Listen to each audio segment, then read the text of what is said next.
You're listening to Civic Media. You can tune into any of our live shows on any radio station across the state with the Civic Media app. Find us in your phone's app store and listen anytime, anywhere.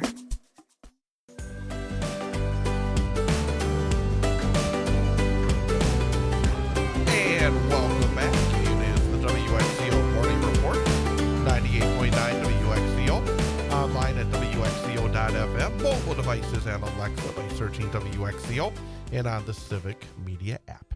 And it is the first week of the month, into the month of October. And that means it's time for another visit with Christine Daniels, the Executive Director of the Good News Project. Happy October. And always good to see you. You too. Thank you. And actually, this is really an interesting topic today, battery recycling, because to be honest with you, one of the things that I always find, because I have to use batteries in my work, I have recorders and stuff like that, proper, for lack of it, getting rid of old batteries. And there's different kind of batteries. And it's really one of the questions, like, what is the best way to do about it? Because when you look at a battery, this is something that's probably not very good for the environment. It's right. One of the most obvious things out there. Some exciting news with the Good News Project, because you're expanding again into another area, and it involves battery recycling. Yeah, we are. We definitely saw a need in our community to provide battery recycling. One of the reasons is the Marathon County Solid Waste Facility. We started having conversations with them, and they were telling us that on average, there's one landfill battery fire per week. Which is, when you sent me that information, it's like, holy cow. And the expense associated with putting out a fire. Yes. I mean, I was like, wow, once a week. And something else you added there, sometimes these fires, if they get going, they can, good luck trying to keep it limited, because if you're turning the wrong way, that fire can be pretty big pretty fast. Yeah, right? for sure. So they tell us that the fire department, if they get involved, it can have a cost of about $15,000 per fire. And if it spreads enough and gets into the methane return system, that can be an expense of over $250,000. So people don't think about that when they are throwing their batteries away. And you can't do that. Right. I mean, you look at it, and even if you toss a battery into a weight, you hear that sound because it's weighted. It's like, you don't do that. It's true. There are a lot of details associated with battery recycling, however. So there are certain kinds that really need to be, because they are hazardous to your health and hazardous to the environment. There are others, like a standard alkaline battery that does not need to be recycled. Those can be thrown away in your regular household garbage. I still feel guilty doing that, to be honest with you, because I do. I mean, those alkalines. I do too. I mean, it's like, I'm thinking there's got to be a better way than this.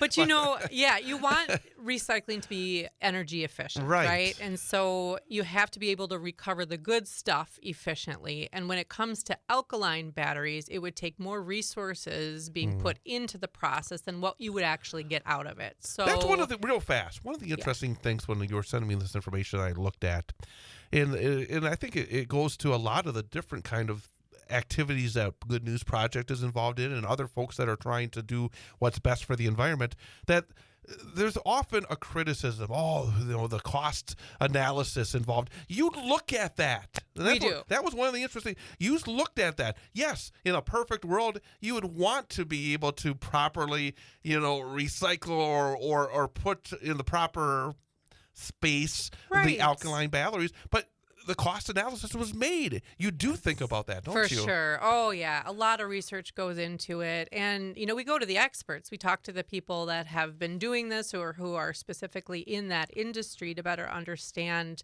what our part could be in the whole process. So when we decided to go ahead and offer rechargeable battery recycling, we wrote a grant to the Community Foundation, and we were awarded a Marathon County Impact Grant to move forward. And that allowed us to get the proper scales and supplies and a shipping container that's on the exterior of the building and has a fence around it, because you don't want something that is so potentially flammable inside of your building. And real fast on this as well, and another note that you kind of again jumped out at me as I was looking at it, the as somebody that sometimes looks at the odds when it comes to some different things. Oh, 1 in 1 million. Holy cow, that's big. But you have some very interesting information about the human impact on this. Oh, yeah. So what you're talking about, the 1 in 1 million. Yeah. I'm trying to find that one spot specifically. The failure rate of lithium batteries, 1 in a million. But because there's so many, and you just think of how many lithium batteries are in our lives at this point. So it actually is pretty significant. And it's not, it's not good for human health when those things erupt and the amount of toxic gases that are released from them. I think there's a statistic here between 2014 and 2018, there were 1,500 home fires per year caused by batteries. Batteries! Boom. And you don't hear about that. That's $86 million in really damages. Get reported in the news. You don't see the headline tonight on our 6 o'clock report.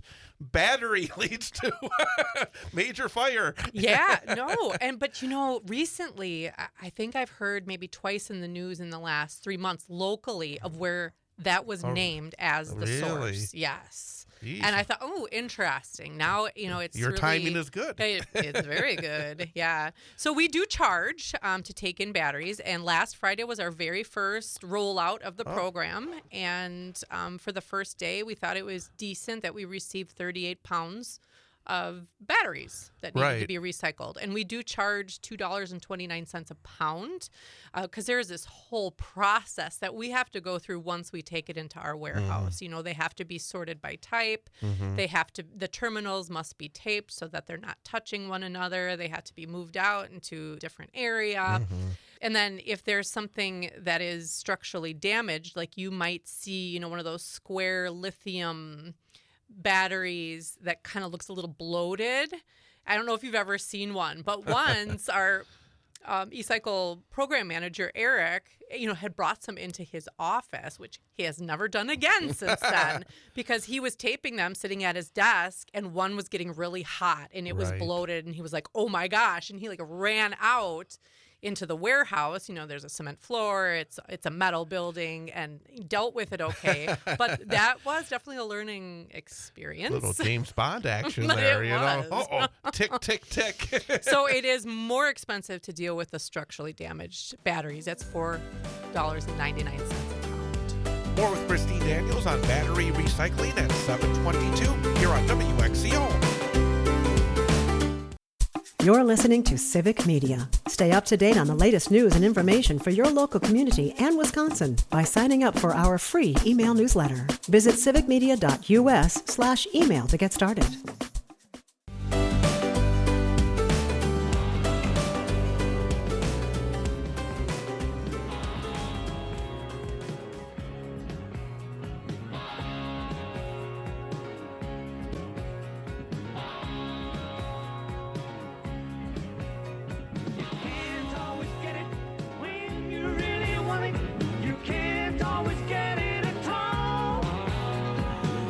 And welcome back. It is the WXCO Morning Report, part of Mornings with Pat Kreitlow on 98.9 WXCO, online at WXCO.FM, mobile devices and Alexa by searching WXCO, and on the Civic Media app. Along with Ian Welsh, I am Chad Holmes, and we are continuing a conversation, as we do every month, with the Executive Director of the Good News Project here in Wausau, Executive Director Christine Daniels. And one of the other, and again, I'm jumping around here, and I hope I'm not throwing you off here a little bit, but I did find interesting how these batteries are recycled. I know, isn't that fascinating? Yeah, that's good. Could you talk a little bit about that? Because I think people would be very interested in that aspect of it. Yeah, so once they end up at a recycling facility, so our end recycler, who's in Onalaska, Wisconsin, they ship to a facility in Nevada. And they actually go through the process of discharging the batteries of their energy, and they neutralize any remaining charge. And then once they're discharged, they go through a shredder to break the materials down. And then the main materials involved are plastics, copper, aluminum foils, electrolytes, and a mixture of leftovers that they call black mass. And it's this dark, sandy texture mixture, and it contains materials from cathodes and diodes. It gets kind of scientific, and but they call that the meat of the battery, and that's where the important materials that can be reclaimed are, in that black mass. So then it brings the process brings the materials down to a molecular level, so that they can be reused indefinitely, really. And there was something I came across this morning when I was just kind of going through all of the information, and it was talking about, lithium mining is, where did it say that? Sorry. Oh, it's actually, yep, you're the environmental impact. Right at the bottom of that sheet. Okay, so it requires massive amounts of water. How can I know this information even more than you do? I know, because you read it ahead of time. But no, good job. Hey, preparation. I gotta have preparation. Yes. But no, the lithium mining. Yeah, so there's very little ethically accessible, mineable lithium left in the world, and most of what is left is in the ground and would require displacing human populations. So we really need to reuse the lithium that's already been mined and sourced already. Oh, no, I mean, that's, again, just another aspect of where we are. I mean, we have to think about all of this. In our lives, yes, there's a lot we have to kind of consider. But we do have to consider this because, again, when it comes to the recycling aspect, and again, this is part of the big picture at the Good News Project. This is again part of it. But sometimes we are convenienced so well in our lives. We really are. And if we want to continue to be convenienced, and it's important to think about those next generations. And these are rather simple ways to do it, right? Yeah, they really are. I just encourage people to, try to learn more about it. It's been a huge learning process for our staff and our volunteers. Our volunteers had to go through extensive training, and they had to sign off on it that they went through the training because, we want them to be able to speak knowledgeably and handle the batteries knowledgeably, too, so that it's as safe as possible. Along the same lines, and maybe a bit of a big picture, because you decided that, hey, this was an area we wanted to expand into. And I imagine that you have to kind of keep an eye on a lot that's going on to say, hey, where's the best use of our time and our money and for the community as well? Yeah. What ultimately made you decide this was the next step that you wanted to make, that this was important? We had a board member who was very involved at the Marathon County Solid Waste Facility, and also, of course, involved with us. And he was the one who was hearing all of these things happening at the landfill. And the fires. Right, yeah. And he's like, I feel like there is a way Good News can step in and help prevent some of these fires. And so that's ultimately what it was, is, this is a health and safety thing. This is an environmental thing. This is something that our community needs. They don't even know they need it yet, but they really do. It was really led by a really enthusiastic board member who saw that connection and that partnership of it, possibility. That's wonderful to hear, actually. I mean, because it is really important. And let's kind of lay the foundation again. So, because this is a brand new program. It's every Friday, is that every correct? Friday now, yes, except for after Thanksgiving. Don't come on Good Friday. We Black won't be Friday. there. Black Friday, sorry. Good Friday, You can Black actually Friday. come on Good Friday, but don't come on Black Friday. So, again, that's every Friday. Just started last week. Yes. And, again, let's underline the distinction. Okay. The recyclables as the rechargeables. My mind It's was okay. like Yeah. the rechargeables compared to the alkalins. No on the alkalins, Yeah. but all recyclables important. Yeah, to so recycle. you still bring your electronics recycling. We're open for that every day. Every Friday, we still charge 49 cents a pound for that. Now we are also including the acceptance of rechargeable batteries. The cost is $2.29 a pound every Friday from 9 to 4 at our facility at Wausau. Fantastic. That's really, really cool indeed. Maybe less fires at the landfill. Yeah, I hope so. 38 pounds worth just ended up at our facility and not in the ground. Hey, so that's cool. That's the goal is that'll be the low end. We're gonna Yeah, grow that exactly. every Friday. I think we will. There you go. Well, Christine, always wonderful to have you come on by. Thanks, Chad. You'll be back next week talking again about the SEEC, right? Sustainability Committee. So we will see you next week. Sounds great. Fantastic. Again, Christine Daniels from the Good News Project. And again, anything else we want to know about the Good News Project before we wrap it up? We have so many things to talk about, but we'll wait till November. Okay, very good. We'll see you next week. All right, thank you. Christine Daniels, Executive Director of the Good News Project in Wausau. And again, today being Friday, get those batteries over there. So many good things that they do at the Good News Project. We're going to take a time out, have the Farm Report, bottom of the hour information update, and then more of Mornings with Pat Kreitlow here on 98.9 WXCO.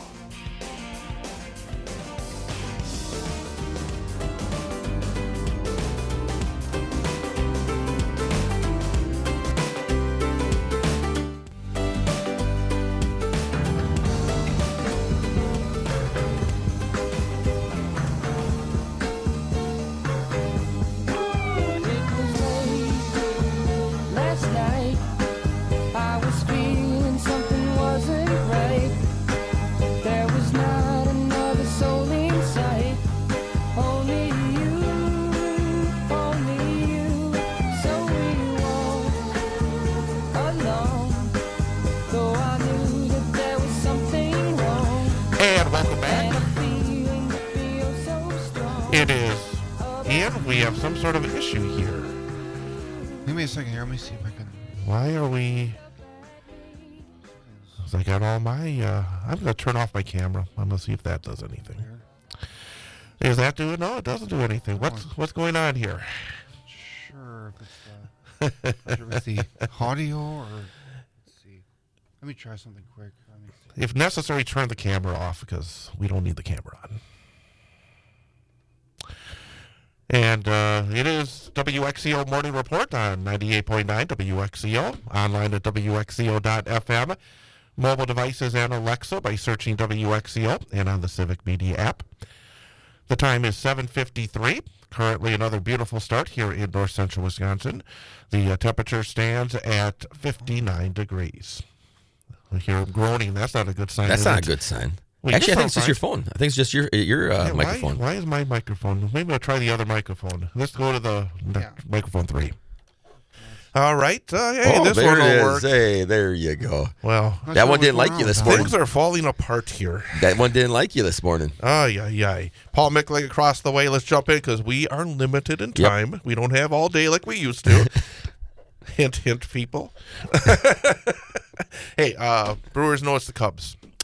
Get underway tomorrow. Cubs survive San Diego. And I have to say that going into Game 3, I thought maybe the Cubs would blow it. The feeling being they had the pressure. They were the home team, but they found a way. They won it. So they head to Milwaukee for Game 1 tomorrow afternoon. They've obviously played 3 games this week. The Brewers have been off all week. It feels as though for Milwaukee, things should be set up. And these home games to begin the series are vital. Do you agree or disagree? Yeah, I, on paper, the Padres probably were the better team. I don't think they were going to be the Brewers are the underdogs. It doesn't matter. You're exactly you know right. what I mean? It doesn't matter. No who matter they how play. many games they won this year. It doesn't matter.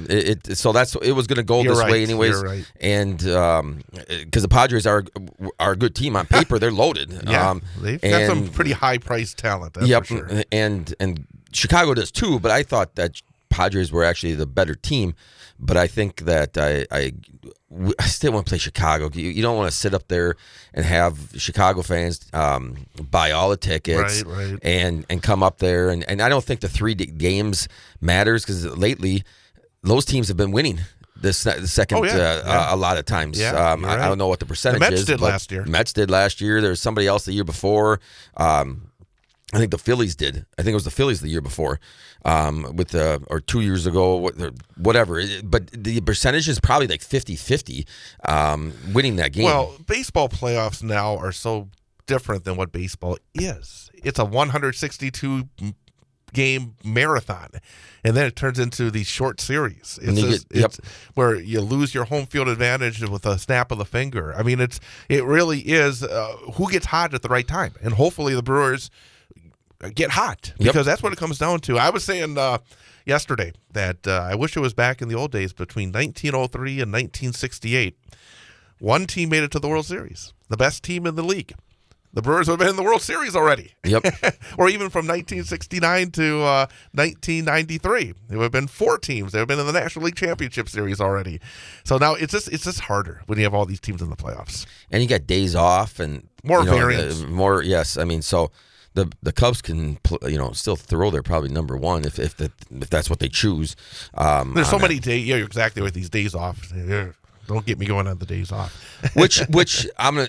For Milwaukee, to be honest, though, Milwaukee actually helps. Milwaukee helps this year, and because they don't have all those guys healthy right now, so I think it actually works out for them, and they're going to use their whole bullpen. But can you sit here and not say that first game is not critical to this whole series? That they got to come out and get a W right away, just to ease everybody's. It's still a short series. It's still short. That's the thing. It's like every game, and it's so much easier to play from ahead. Then you put immediately the pressure on Chicago, where they don't want to be down 2-0 going back home, because then it's like the Brewers will be playing with house money then in Chicago, and you know how baseball is. You start gripping that bat a little bit tighter, and it makes it a lot more difficult. So game 1 tomorrow, I think. I mean, if I was a betting man, I would say that would be the winner of tomorrow will win the series. Would you agree with that? I wouldn't go that far. Just because I think Chicago can come back, and if the Milwaukee wins that second game, they're still sitting pretty with those 2 games back at home. On the flip side, if Chicago does win, I don't think it's over. I mean, the Brewers have a good road record, and they've proved that they can win. Actually, they're better at the road at home often this season. Yeah, so I think that they have that. I will say is for Milwaukee, if they can win that first game, they at least are setting themselves up for a good shot. You're exactly right. Is there anybody in particular that you think that the Brewers need to have a huge series? The only thing I was thinking about this whole time was you got to have Freddie come out there and be the Cy Young guy that he is. You come out there and he only gets us 3 innings and he gives us 2 runs or something like that. We're in trouble. Because he's got to be the guy during this time, and he hasn't. If I'm not mistaken, I don't think he's won in the postseason yet.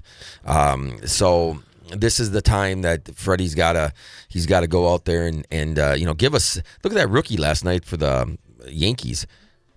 8 innings. I know. 8 innings, 10 strikeouts. He never had 10 strikeouts before. One thing that I actually noticed during this wild card, we're seeing pitchers go a little deeper. A number of these games, we had pitchers go. Around 7 innings, which is that's good. It's these 5 innings and no runs that drive me up the wall. But I think we've seen maybe a little, at least with a number of the managers. Maybe it's because of the short series. That three games in 3 days, so that's what they're going for. Yeah, I think maybe as you get longer each round, it'll be a little bit differently. But Brewers or the Cubs, who's going to win? We got to sit here. We got to be a homer. We got to go with it. All right, we'll be back with Paul Michlig in about 20 minutes at 8:22 for our next segment of the WXCO Morning Report here on WXCO. You're listening to Civic Media. Find the latest news, information, and archives of all your favorite shows on the Civic Media website, civicmedia.us.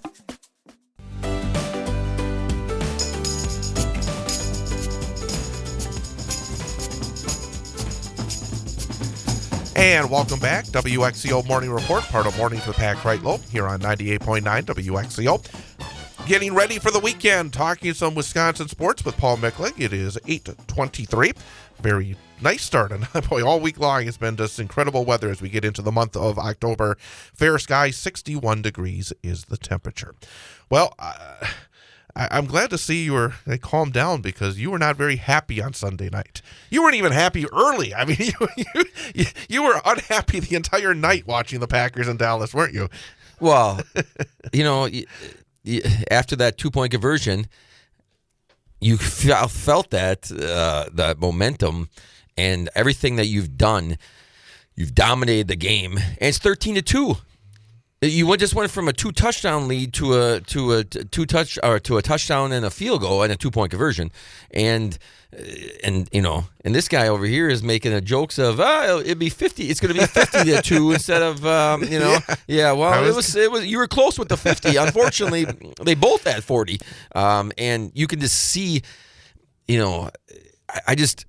Something's not right. Something's just not right, and I don't know what it is. And again, I'm not in the business. The thing about late in the first half, it kind of snowballed because that was one thing. Okay, you had the blocked PAT return. That's bad enough. That's a 3-point swing right there. But then it's still 13-2. They get the football back around midfield. They have a chance to make it 20-2, and then they got kind of cute with their play calling. They had a 3-and-out, and then all of a sudden they give up a touchdown. And then this inexplicably they gift Dallas the final touchdown in the first half, and you're down going into the intermission. It was a case of. It was a clown show, basically, for the last part of the second quarter, wasn't it? Yeah, I mean, you're talking about that possession there. I think they actually end up getting one first down, and then they end up having to go back to like the 40-45 when they're doing that. And if you go in there and score and you're up 20-2, then again, now you're talking about 3 touchdowns that lead, and now you're feeling better. You thought that I thought Evans was going to come over and make that play at the 1 yard line or whatever for their first touchdown, and Pickens makes the catch. It was a beautiful throw, a beautiful catch. It just, you thought that Evans was going to come over and you have to make that play. If you make that play or jar it loose or something, now they don't score as easy, then they maybe only get a field goal. Well, okay, so now they get a score, 13-9. You want to be aggressive. They want to say he wants to be aggressive, and he's got to be more aggressive. I don't think in that situation, because they were going to get the ball to start the second half, I was fine with the aggressiveness until they had an offsides. And when they went 1st and 15, and they, at the 30, whatever, it was a 30-some yard line with 19 seconds left, the odds of them getting a field goal were none. It had to be low. And just because of how things were going, you have to have a gut feeling like, hey, let's just take the lead going into halftime and just be happy with that and start the second half. So you're talking about you gave up basically 9 points in the first half. It should have been 14-7 at the best. It should have been 14-7 at the worst, I should say. Right. Were you as shocked as I was? There was still a second to go on the clock on that last play of overtime. Watching that play develop, I thought it was over. I thought it was over too. I could not believe that the home clock keeper clicked it, because I'm thinking that is closer to 0.00 than it is to 0.99. Yes. Yes. Sometimes that's what in basketball games you see the tenth of a second. I would have been curious to see how many tenths of a second were left, because watching that clock, I was shocked it didn't go to zeros. I was, yes. I mean, I thought they would have had a look at it again, and that was a whole nother thing. They had 4:40 left, and when they first got the ball, sense of urgency. There was no sense of urgency, and I thought they practiced a 4-minute, just not just a 2-minute warning drill. They do a 4-minute, and why weren't they not in that from the get-go in that series? I don't know. The one good thing is I think we saw that Love is a pretty good player on there. That's for sure. He proved you wrong. He said in the first half, this is an average quarterback. Average. He was an average quarterback in the first half. Real fast. Badgers in Michigan tomorrow. You have to see a response for Wisconsin after a bye week, right? I mean, even not wins and losses, but something that you can grab a hold of, because there was nothing to grab a hold of against Maryland, was there? I hope that they can have something to hold on to. They got to do something to get a little positivity, because otherwise it's starting to feel like a bit of a slog the rest of the season. They have some games that they can be competitive in, I think, especially at home. And we thought that about Maryland. I know, and we got to give them the benefit of the doubt on that. But they have to show something, otherwise, you had 2 weeks. You should maybe get some of these guys back healthy here and there, and there's no excuses, and just be competitive, because Michigan this could be a blowout if they let it quickly. Yeah. All right, we got to wrap it up. Our number for the day quiz. Ian is 0 for 4 this week. Yeah. He was too busy last week. He had other things on his. You had other things that you were coming off a high. But we got to after the center stage weekend. I'm still trying to reset my mind. We've given you enough time to reset. It's time to start getting successful here. So let's do it. Yeah. Absolutely. Well, the Cubs and the Brewers play tomorrow, so we're going to give you a Cubs number for the day. Okay.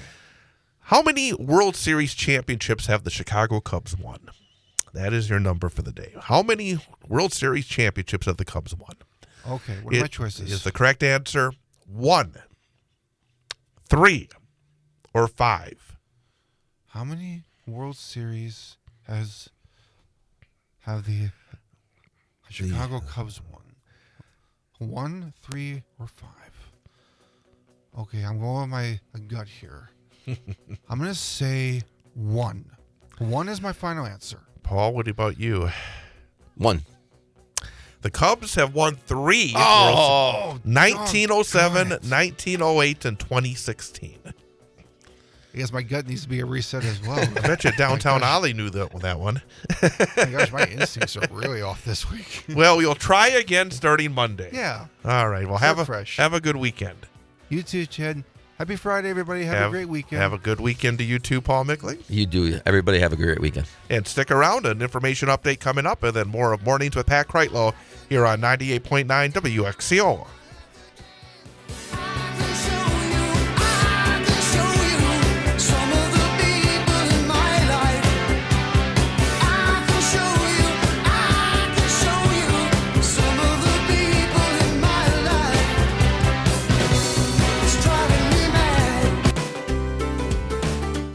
The national news cycle never stops, but it can be hard to find news about your local community. Civic Media is dedicated to providing quality local and state news coverage across Wisconsin. With the Civic Media app, you can get notifications about local stories that matter to you and your community. Find the free Civic Media app in your phone's app store and choose notifications from the menu to tell us what kind of news you want to hear about.